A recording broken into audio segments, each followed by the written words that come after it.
જો તમે અમેરિકામાં રહો છો, તમારી ઉંમર 60 વર્ષથી વધારે છે અથવા નિવૃત્તિની તૈયારી કરી રહ્યા છો, તો આ વાતને સામાન્ય સમાચાર સમજીને આગળ ન વધતા, કારણ કે આવતીકાલે જો તમે હોસ્પિટલમાં હોય અને તમારો પોતાનો દીકરો તમારા બેંક ખાતામાંથી $1 પણ કાઢી ન શકે, તમારી દીકરીને ડોક્ટર તમારી સારવાર વિશે માહિતી ન આપી શકે અને તમારા મૃત્યુ પછી તમારા પોતાના ઘરની માલિકી પરિવારને મળવામાં લાંબો સમય લાગી જાય, તો સૌથી મોટો સવાલ એ નહીં હોય કે તમારી પાસે કેટલા પૈસા છે.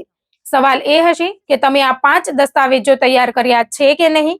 અમેરિકામાં રહેતા ભારતીયો અને ખાસ કરીને ગુજરાતીઓ માટે આ વાત એટલા માટે મહત્વની છે કારણ કે આપણે વર્ષો સુધી મહેનત કરીને ઘર ખરીદીએ છીએ, બેંકમાં બચત કરીએ છીએ, 401k, IRA અને અન્ય રિટાયરમેન્ટ ખાતામાં પૈસા ભેગા કરીએ છીએ, પરંતુ ઘણી વખત એક એવી બાબત ભૂલી જઈએ છીએ જે આખી મહેનતને મુશ્કેલીમાં મૂકી શકે છે. જૂન 2026ના સર્વેમાં એસ્ટેટ પ્લાનિંગ અંગે એક મોટો વિરોધાભાસ જોવા મળે છે. ઘણા અમેરિકનો માને છે કે આવા દસ્તાવેજો જરૂરી છે, છતાં મોટી સંખ્યામાં લોકોએ હજુ સુધી જરૂરી કાનૂની વ્યવસ્થા કરી નથી. હવે સવાલ એ છે કે આ 5 દસ્તાવેજો કયા છે અને તેમાંથી પહેલો દસ્તાવેજ તમારા પૈસા સાથે સીધો સંબંધ ધરાવે છે. વાત કરીએ ડ્યુરેબલ પાવર ઓફ એટર્ની એટલે કે ફાઇનાન્શિયલ POAની. માની લો કે તમે અચાનક બીમાર પડી ગયા, અકસ્માત થયો અથવા એવી સ્થિતિ આવી કે તમે જાતે કોઈ નાણાકીય નિર્ણય લઈ શકતા નથી. તમારા મનમાં તરત વિચાર આવશે કે મારા સંતાનો તો છે જ, તેઓ બધું સંભાળી લેશે. પરંતુ અમેરિકામાં માત્ર સંતાન હોવું અને કાયદેસર સત્તા હોવી બે અલગ બાબતો છે. ડ્યુરેબલ પાવર ઓફ એટર્નીમાં તમે વિશ્વાસુ વ્યક્તિને અગાઉથી સત્તા આપી શકો છો કે તમારી અસમર્થતાની સ્થિતિમાં તે બિલ ચૂકવે, બેંક અને નાણાકીય બાબતો સંભાળે, ટેક્સ સંબંધિત કામ કરે અથવા યોગ્ય પરિસ્થિતિમાં મિલકત અંગે કાર્યવાહી કરે.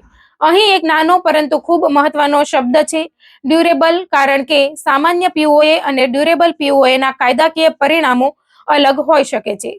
જો યોગ્ય દસ્તાવેજ ન હોય અને તમે અસમર્થ બની જાઓ, તો પરિવારને કોર્ટની પ્રક્રિયા તરફ જવું પડી શકે છે.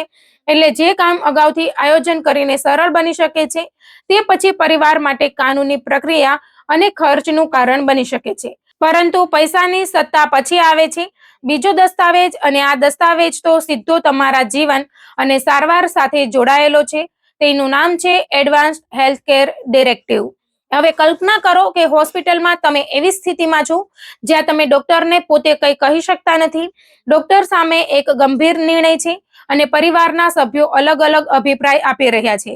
ત્યારે નિર્ણય કોણ લેશે? આ પરિસ્થિતિ માટે હેલ્થકેર પ્રોક્સી અથવા મેડિકલ પાવર ઓફ એટર્ની મહત્વનું બની શકે છે.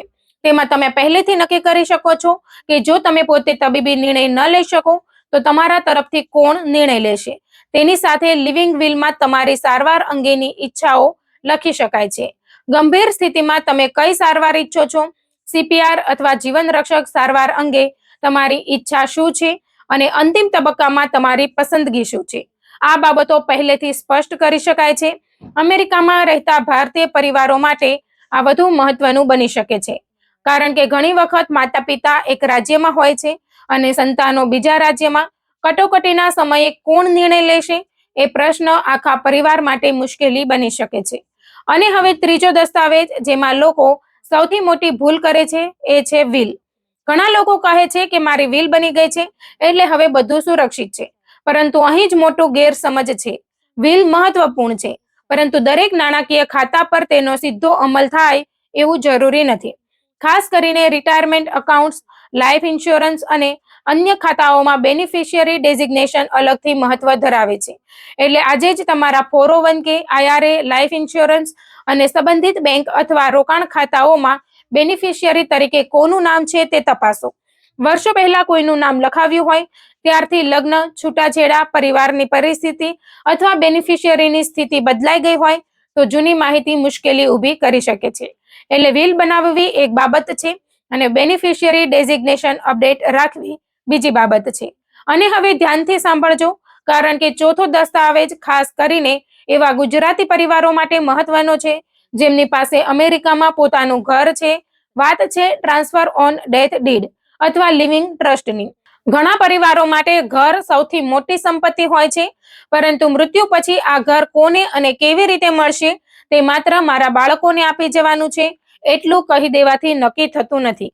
કેટલાક રાજ્યોમાં યોગ્ય રીતે તૈયાર અને રેકોર્ડ કરાયેલ ટ્રાન્સફર ઓન ડેથ ડીડનો વિકલ્પ ઉપલબ્ધ હોય છે. તેમાં જીવનકાળ દરમિયાન માલિકી તમારી પાસે રહી શકે છે અને મૃત્યુ પછી નક્કી કરેલા બેનિફિશિયરીને મિલકત ટ્રાન્સફર થઈ શકે છે. પરંતુ ખૂબ મહત્વની વાત, ટીઓડી ડીડ દરેક રાજ્યમાં ઉપલબ્ધ નથી અને તેના નિયમો રાજ્ય પ્રમાણે અલગ છે. બીજી તરફ રિવોકેબલ લિવિંગ ટ્રસ્ટ કેટલાક પરિવારો માટે વધુ યોગ્ય હોઈ શકે છે, ખાસ કરીને જ્યારે એકથી વધુ મિલકતો અથવા જટિલ સંપત્તિ હોય. ટ્રસ્ટમાં સંપત્તિ મૂકીને તમે ઘણી વખત પોતે ટ્રસ્ટી રહી શકો છો અને પછી સક્સેસર ટ્રસ્ટી તમારી સૂચનાઓ પ્રમાણે પ્રક્રિયા સંભાળી શકે છે. હવે તમને લાગતું હશે કે 4 દસ્તાવેજો તો સમજાયા, પરંતુ 5મો દસ્તાવેજ એટલો સરળ છે કે ઘણા લોકો તેને ગંભીરતાથી લેતા નથી અને કટોકટીમાં આ ભૂલ મુશ્કેલી ઊભી કરી શકે છે. 5મો દસ્તાવેજ છે HIPAA ઓથોરાઇઝેશન. માની લો કે તમે હોસ્પિટલમાં દાખલ છો.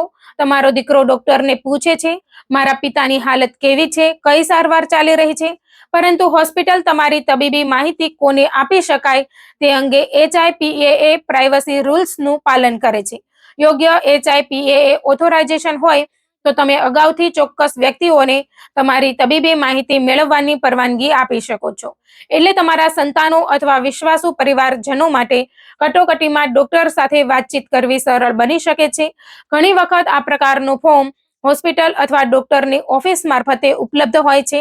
હવે સૌથી મહત્વની વાત, આ 5 દસ્તાવેજો બનાવીને ફાઇલમાં મૂકી દીધા પછી કામ પૂરું થતું નથી. જીવન બદલાય તેમાં દસ્તાવેજો પણ ફરી તપાસવા પડે છે. નવા લગ્ન, છૂટાછેડા, સંતાનની પરિસ્થિતિમાં ફેરફાર, નવી મિલકત, નવા રિટાયરમેન્ટ એકાઉન્ટ્સ અથવા બેનિફિશિયરીમાં ફેરફાર થાય ત્યારે તમારા દસ્તાવેજો ફરી તપાસવા જરૂરી બની શકે છે. ખાસ કરીને અમેરિકામાં રહેતા ગુજરાતી પરિવારોમાં ઘણી વખત એક વ્યક્તિ કહે છે, મારા બધા કાગળ તો વતનમાં છે અથવા મારા દીકરાને બધું ખબર છે. પરંતુ કાનૂની કટોકટીમાં માત્ર પરિવારને ખબર હોવી પૂરતી નથી. યોગ્ય દસ્તાવેજ અને યોગ્ય પ્રક્રિયા પણ જરૂરી હોઈ શકે છે. હવે તમારા પોતાના જીવન વિશે વિચારો. જો આજે જ તમને હોસ્પિટલમાં દાખલ કરવામાં આવે તો તમારા બેંક ખાતા કોણ સંભાળશે? જો તમે બોલી ન શકો તો તમારા તરફથી ડોક્ટર સાથે નિર્ણય કોણ કરશે?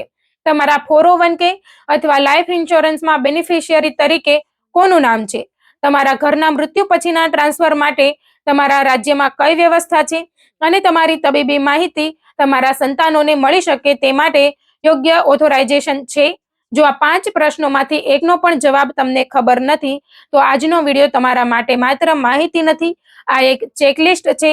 ફાઇનાન્શિયલ POA, તમારા પૈસાની વ્યવસ્થા માટે, હેલ્થ કેર પ્રોક્સી અને લિવિંગ વિલમાં તમારા તબીબી નિર્ણય માટે, વિલ અને બેનિફિશિયરી ડેઝિગ્નેશન તમારી સંપત્તિના વિતરણ માટે, ટીઓડી ડીડ અથવા લિવિંગ ટ્રસ્ટ તમારા ઘરની યોજના માટે અને HIPAA ઓથોરાઇઝેશન તમારા પરિવારને તબીબી માહિતી મેળવવામાં મદદ કરવા માટે મહત્વનું બની શકે છે. પરંતુ યાદ રાખજો, અમેરિકામાં એસ્ટેટ પ્લાનિંગ રાજ્યના કાયદા પ્રમાણે બદલાય છે. એટલે કોઈ યુટ્યુબ વિડીયો, ઓનલાઈન ફોર્મ કે મિત્રની સલાહને અંતિમ કાનૂની સલાહ માનવાના બદલે તમારા રાજ્યમાં યોગ્ય લાયસન્સ ધરાવતા એટર્ની અથવા સંબંધિત નિષ્ણાંત સાથે તમારી પરિસ્થિતિ પ્રમાણે તપાસ કરવી સૌથી સુરક્ષિત રસ્તો છે. કારણ કે તમે આખી જિંદગી તમારા પરિવાર માટે પૈસા કમાયા, ઘર બનાવ્યું અને બચત કરી. હવે એ પણ નક્કી કરવું જરૂરી છે કે મુશ્કેલીની ઘડીમાં એ બધું યોગ્ય વ્યક્તિ સુધી કેવી રીતે પહોંચશે. આજે કદાચ આ 5 દસ્તાવેજોની જરૂર ન પડે, આવતીકાલે પણ ન પડે, પરંતુ જે દિવસે જરૂર પડશે એ દિવસે તૈયારી કરવાનો સમય કદાચ તમારા હાથમાં નહીં હોય. અને એટલા માટે અમેરિકામાં રહેતા દરેક ભારતીય અને ગુજરાતી પરિવાર માટે એક વાત યાદ રાખવી ખૂબ જરૂરી છે. સંપત્તિ બનાવવી એ જીવનની મોટી સિદ્ધિ છે, પરંતુ એ સંપત્તિનું ભવિષ્ય પહેલેથી સુરક્ષિત કરવું પણ એટલું જ મહત્વનું છે.